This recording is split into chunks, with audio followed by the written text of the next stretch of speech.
cheat wild. 'Cause my hitters gon' die, don't die. The real hitters gon' shine, and my people gon' rise. That's what boy doing, yeah. I ain't saying how the hell do I not have the bill? I swear this thing is a real dog. I play fan off the cowards so they can't feel. The wife try to console me like it's coming, baby, chill. She don't understand.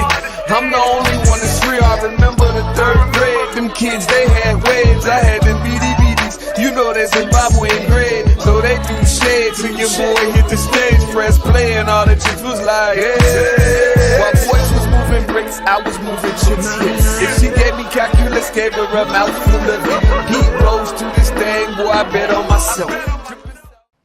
Grand Rising, everyone. Welcome to the Day with Trae. I'm your host, Trae Holiday. We got another great episode for you today as I get the opportunity to check in with the Anchor Group. Larry Williams is here, and so is Maya Anderson. I'm going to hear from both of them about what the Anchor Group has been up to. Sounds like they've been winning some awards out here and getting recognition for their much desired and needed work. So I'm so glad that they're both in the building today. But of course, it is the top of the show, so it's a great time to tag and share the stream. That's right. Go ahead, tag and share the stream with folks you feel could benefit from a daily dose of dopeness right here on the Day with Trae. If you can't watch us, we do have you covered because you can listen to us anywhere you find your favorite podcast. Just search Converge Media Network and the Day with Trae. Y'all will find me on Google, Spotify, iTunes, SoundCloud, Apple Music, whichever one is your favorite. Just search for Converge Media and the Day with Trae. Y'all will find me there. Well, with no further ado, I got the CEO of the Anchor Group, Larry Williams, in the building. It's been a minute. What's up, Larry? How are you? Hey, Trae. Happy Friday. Yeah. How are you? I'm doing good. Now, I got to ask you, you came on before. We talked a bit about your history, but for those who may not know what you do and what the Anchor Group does, give us some background. Well, Trae, number one is that I'm a Georgia boy, so I grew up in a little small town, Waynesboro, Georgia, and that's about 20 minutes from the Augusta National where they play the Masters golf tournament. So, but I came to Seattle in 1970. I'm kind of dating myself a little bit here. But the story is that I came out here to attend Seattle University. And I met my wife, fell in love, and we've been married for 51 years since then. Yeah, congratulations. But about Anchor, I started Anchor in September 1982, and right there on the corner of 51st Street and Rainier Avenue, right there in the valley. And we were there for about 2.5 years before we moved downtown to 5th and Union Street. And that's when Anchor really was popping and doing the things. We had clients like the Washington State Lottery, Washington State Division of Tourism, 7-Eleven stores, Sears. We were really doing it. And, it was a great, we grew so fast, Trae, that every time we got one client, another one came on board. 7-Eleven liked our work so much that they asked us to go down to California and take over their black marketing down there. Because what we always focused on was when we started Trae, it was black and minority. Back in those days, it was minority, not people of color or anything like that, right? But, our focus was always on black. And, I'm happy that we stayed that way because now black is what it's all about, right, in marketing. And if you carve out a niche in communications, you'll always have a job. Right, and so we carved out the black niche, and now we're have clients like Eli Lilly Company, the Washington State Department of Health, the Energy Trust of Oregon, major companies. But if you see a theme here, it's like we won the award for our campaign. We consider. Okay, and Converge was a part of that campaign. We did a town hall meeting right here in this studio for that campaign. But we were very adamant with DOH and our partner agency C+C that we needed to have black folks involved all along the way. Well, that's really important. I think that's a key marker to how you've been able to really carve that niche out, as you said, in the advertising world and industry, which we know is predominantly male and white. And oftentimes there is this need for them to try to find connection because they know that black dollars are heavily circulated in Yes. major brands. And black folks drive culture, and what black folks buy drives certain culture. So there's a lot of data that has come out to be able to connect the dots. I think for folks in the advertising industry, that means that folks really are needing your expertise of what you provide at the Anchor Group.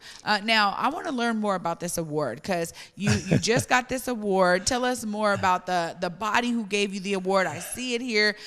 Is it the PR Week Yeah, it's the PR Awards Week. 2023 Best in Public Sector? It says winner, Washington State Department of Health, C+C, and the Anchor Group. And y'all, this is a heavy award. It's pretty heavy, isn't it? But tell us more about PR Week and why this is really significant to the Anchor Group. Well, PR Week is like the Bible for communications, public relations, communications, in not only America but across the country, the world, really. And the significance of that trophy is that we were competing against major companies, not black companies, major companies, corporations, and Maya would tell you later on what some of those companies were. But you know, they were Procter and Gamble, you know, those type of echelon companies, and you know, we were in two categories, Trae, in the public sector and also the best marketing. What was it? Anyways, it'll come to me. I'm getting old. No problem. But when we didn't, we were not even an honorable mention in the first award. We were kind of dejected there. We had a table. We were the only black folks there at this event. It was about over 1,000 people there, Trae, and we were the only black people there. Wow. And so when it came to the public sector, they called out the honorable mention, and it was another company. And we was like, dang, you know, what are we going to do now? And then they said, and the winner is Department of Health, Washington State Department of Health, the Anchor Group, and they called my name and the whole table. We stormed the stage. I yelled like I had never yelled before, you know, because this was exciting. This is the first time, you know, a black company like ours has won an award like this. You know, wow. This is a national award. Like I said, they call this the Oscars for public relations. And I tell you, you know, I have never experienced that type of thrill before. You know, it was amazing, Trae. I'm telling you, I was still on cloud nine when we got back to Seattle a couple of days later. But we took the whole team down to New York. Even though we were one of 4 finalists, we just knew that we were going to win something. God was with us all the way. And you know, the excitement of that and seeing the team, you know, because, you know, when you win something like that, even, you know, you might not ever get a chance to do this again. Yeah. And just to be nominated, you know, being one of the 4 finalists was amazing, right? But to win that award, even, you know, when you had to be there, though, Trae, the black awards that were being presented and the winners, they were white agencies, you know, and not even many women-owned agencies.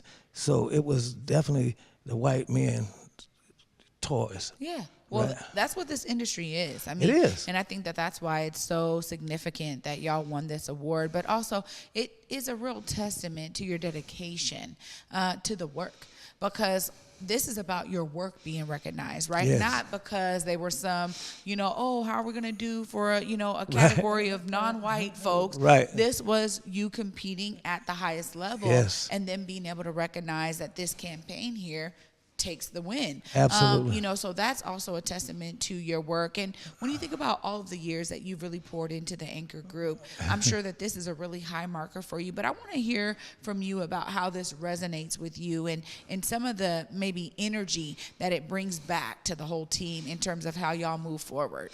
Well, okay, just go back and look at the history of Anchor over the years. We've won awards, right, but never on this level, right? We won an award for our Washington State Lottery campaign when we featured downtown Freddie Brown in a marketing campaign. It was killing, right?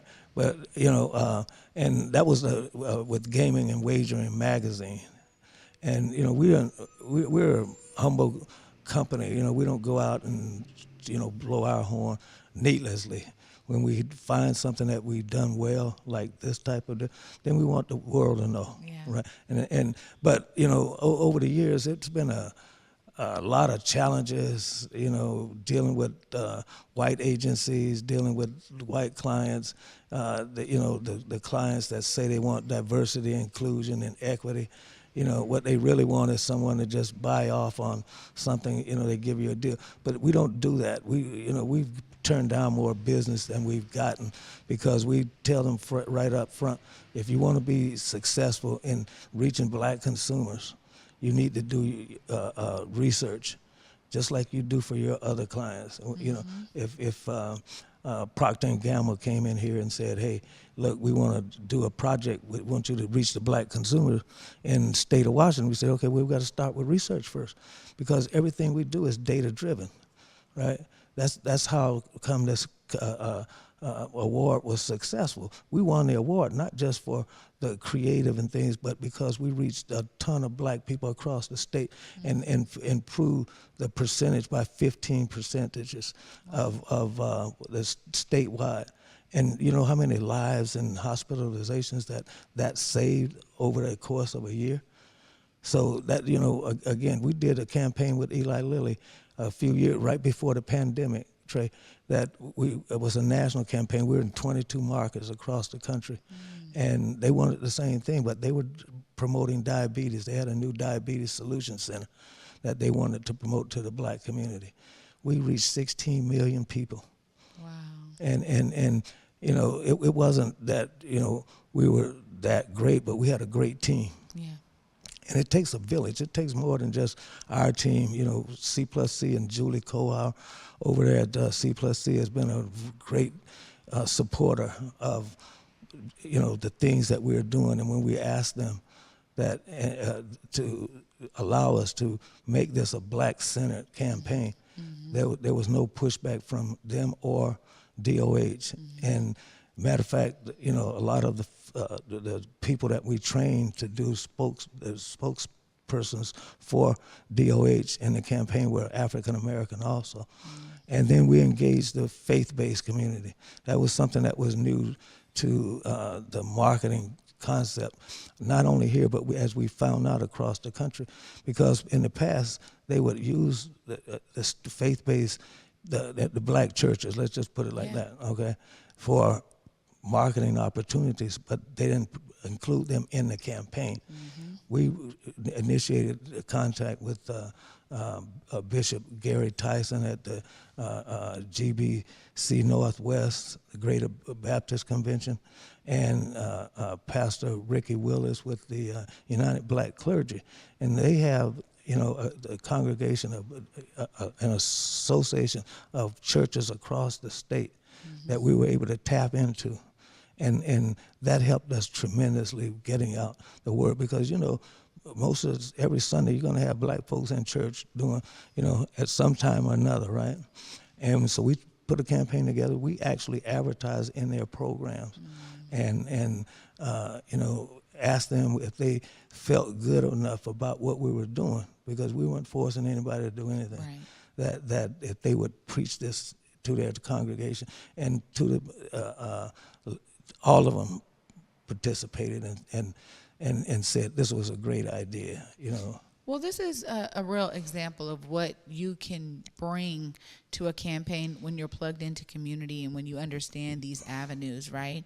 This is why lived experience is so key in targeting specific audiences with certain messaging. And so, your firm really has been an example of that, Larry, in your work building this team so that you can have these types of connections with like C+C and working with others who have come in to be partners is so key and valuable. As folks are out there looking for your type of services, I want to give you a second before we let Maya come on.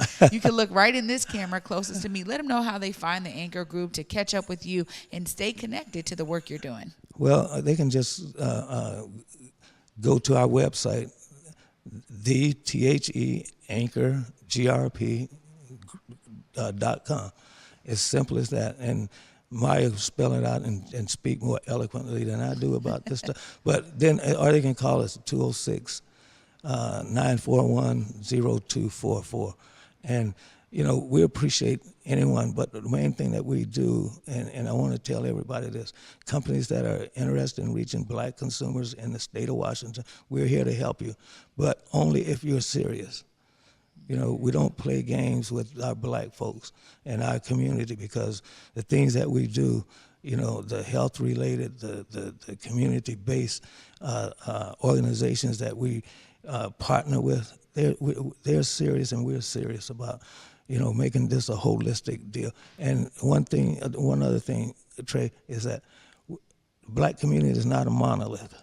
You can't reach them with just one message. You break it down in targets, and that's why we do focus groups, so we can determine where the advertiser or the marketing company or public relations company can best benefit from their and get the return on their investment, because that's what it's all about. Oftentimes we get tricked, and they give you a budget and they say, okay, just reach the black community. We don't care how you do it. No, we can't do that. Right. Because then, when you don't get the results, and you come back and say, well, that didn't work, right? And so our campaigns work all the time. And work with, like I said, we partnered with influencers like Converge doing the town hall meeting. That was a tremendous deal. We had experts come in and talk about COVID and its effect on black folks. And we specialize on the black community, but we can reach other communities, because if you do your focus groups, and your research, you can target any community that you want. Well, thank you so much, Larry, for coming on today to share the excitement of this phenomenal, prestigious award. Congratulations to you and the entire team. Well, thank you, Trae, and again, it takes a village to do this stuff. That's right. Our team was the lead, but folks like you and Omari, and as I mentioned, Julie and the folks over at DOH, they were instrumental in making this happen just as much as we were. Right. And so I'd say thank you to everyone that participated in the campaign, and especially my team who, their reward was going back to New York. I'm still paying that off. There we go. Larry, it's so great to be with you today. Thanks for being here. Hey, thank you for having me. COVID-19 hurt my income, my health, and my family. We were about to lose our home when we heard we might be eligible for homeowner assistance funds from the government. We called 1-877-894-HOME, and a housing counselor stepped in. They talked to our lender and saved our home. Because falling on hard times does not have to mean losing your home. Federal funding details at washingtonhaf.org.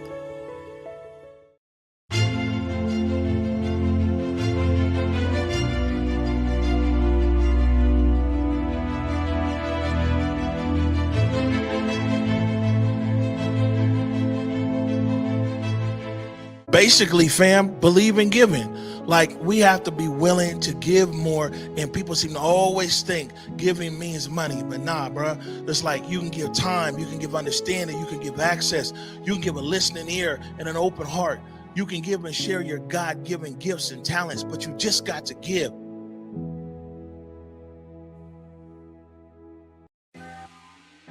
What's What's up, everybody? You know, me and Besa, my girl, we had to pull up to Market Street Shoes once again, y'all. And you know, we do this every season. We have to get the new shoes, the new boots, and this time I even got a coat. Yeah, no, you did walk in without a coat. I really I'm glad did. you found one. But their boots were on point. Yes, the boots, the bags. I even grabbed a flannel. Yeah, you did. You know, and I was able to get some hats and everything. I was really impressed.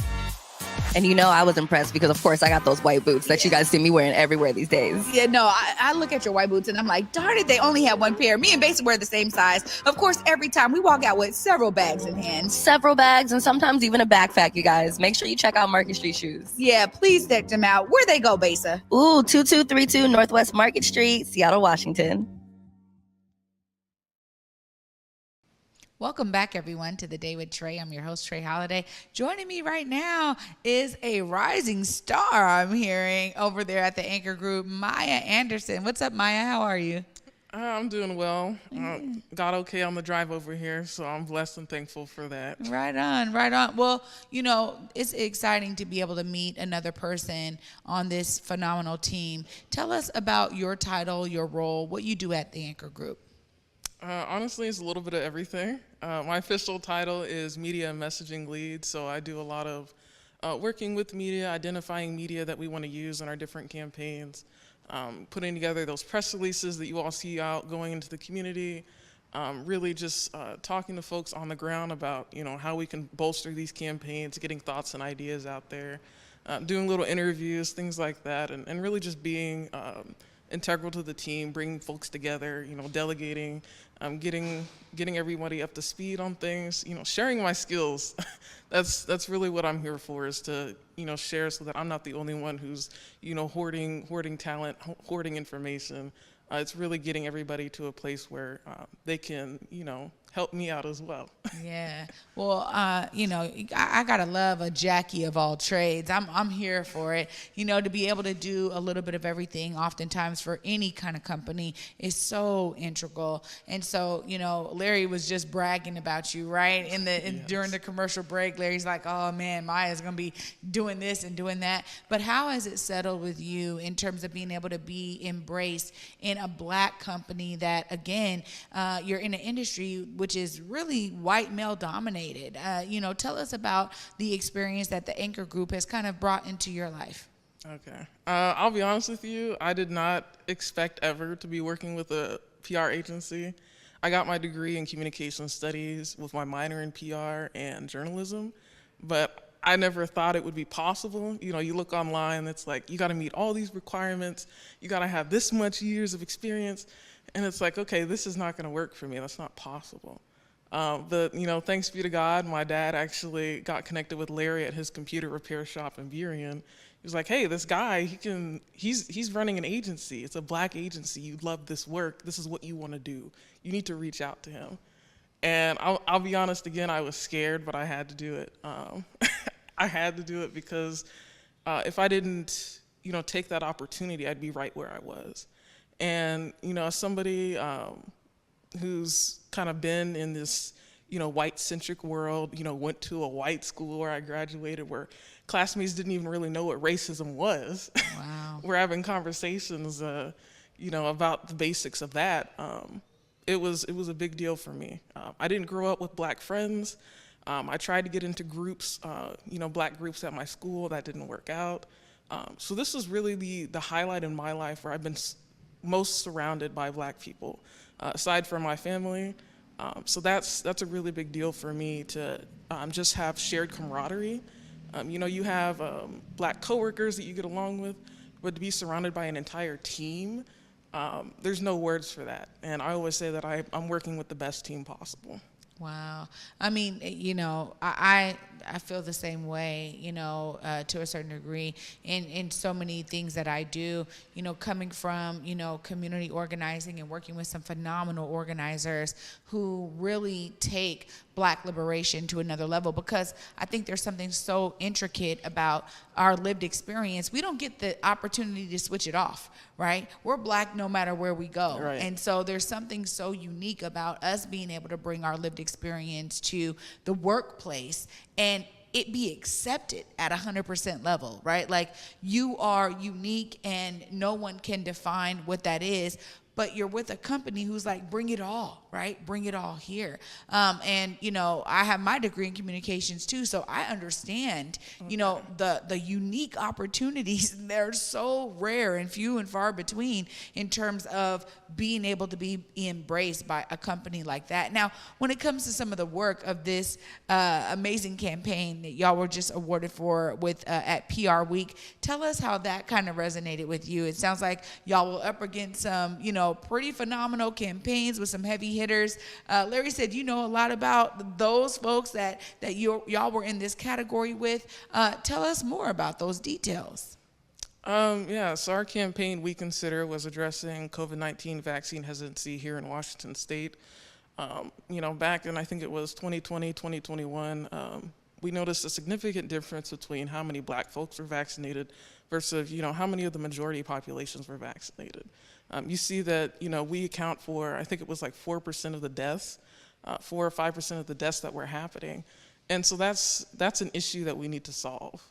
That's not right. We know that there's, you know, a lot of misinformation, a lot of things going out there into, you know, social media, through regular media, that's just, you know, incorrect. We wanted to make sure that people were informed that, you know, the vaccine was safe, get their thoughts on why they were hesitant.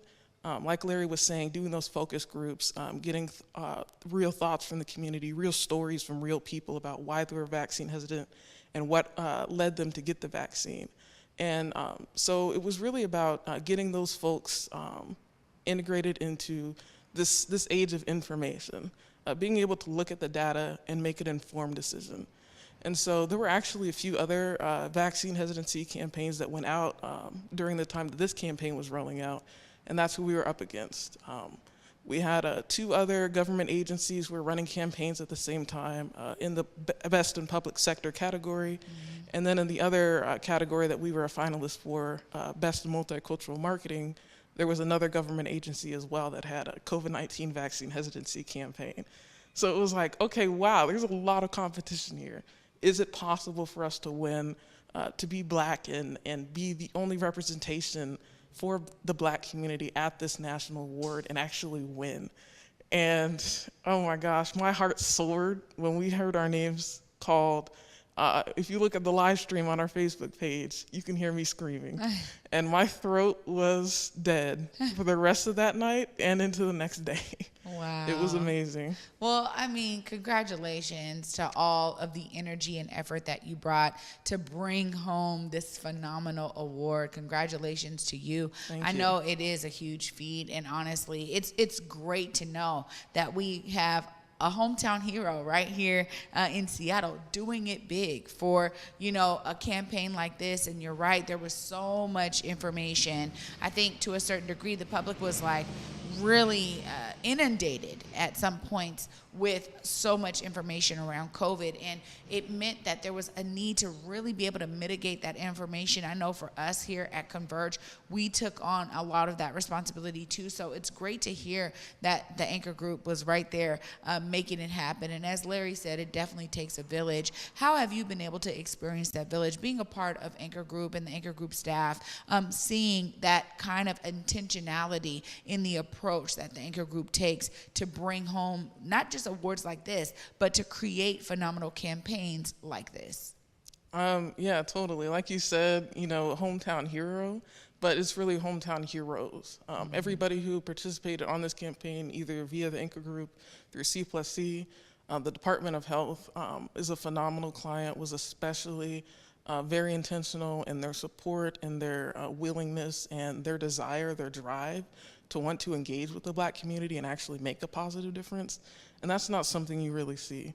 With C+C, the level of partnership that we had with them, collaborating, you know, on a regular basis, us being able to hop on calls and share our thoughts and be seen as equals, those kind of relationships are not very common in the industry, maybe not even in the industry.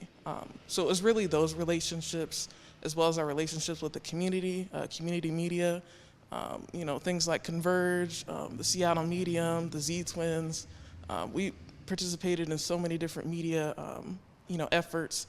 And it was, through audiences like yours, through audiences, through the radio, through traditional media, that we were able to get that message out there. And so that's how we bring the community together to get that message out there. Without community, we have nothing. Yeah. You can't spread love, you can't spread information without that contact and that connection. And that's how we were able to bring that campaign up to the level that it is. Through the faith-based relationships, we had, I think it was like over 33 different churches that participated in this, through 2 different organizations. Really, their support as well. The pastors who directly were like, yes, let's get on board and participate in this. It was everybody participating in this whole campaign, leading to its success. And it's, sometimes I get emotional thinking about it because we had an increase of 15% of the Black people in Washington who actually got vaccinated through the time that this campaign was running. And you can't speak to how many lives that might have saved, how many lives may be impacted by that. I don't have words. Yeah, that's the stuff that like you get to go home and like, you get to sit in that. That's what you do for a living. Well, Maya, I'm so glad that you were able to come here today and give us some insight into how you really contributed to this.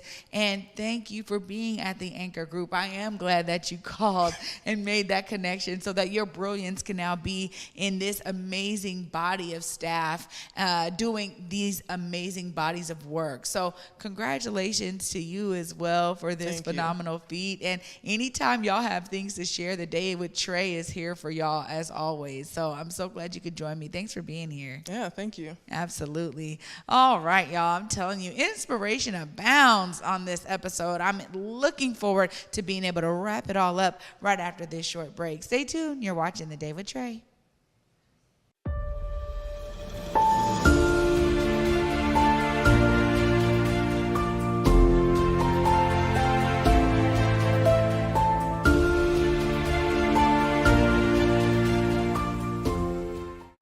COVID-19 hurt my income, my health, and my family. We were about to lose our home when we heard we might be eligible for homeowner assistance funds from the government. We called 1-877-894-HOME, and a housing counselor stepped in. They talked to our lender and saved our home. Because falling on hard times does not have to mean losing your home. Federal funding details at washingtonhaf.org. What's up, everybody? You know, me and Besa, my girl, we had to pull up to Market Street Shoes once again, y'all. And you know, we do this every season. We have to get the new shoes, the new boots, and this time I even got a coat. Yeah, no, you did walk in without a coat. I really I'm glad did. you found one. But their boots were on point. Yes, the boots, the bags. I even grabbed a flannel. Yeah, you did. You know, and I was able to get some hats and everything. I was really impressed. And you know I was impressed because, of course, I got those white boots that you guys see me wearing everywhere these days. Yeah, no, I look at your white boots and I'm like, darn it, they only have one pair. Me and Besa wear the same size. Of course, every time we walk out with several bags in hand. Several bags and sometimes even a backpack, you guys. Make sure you check out Market Street Shoes. Yeah, please check them out. Where they go, Besa? Ooh, 2232 Northwest Market Street, Seattle, Washington.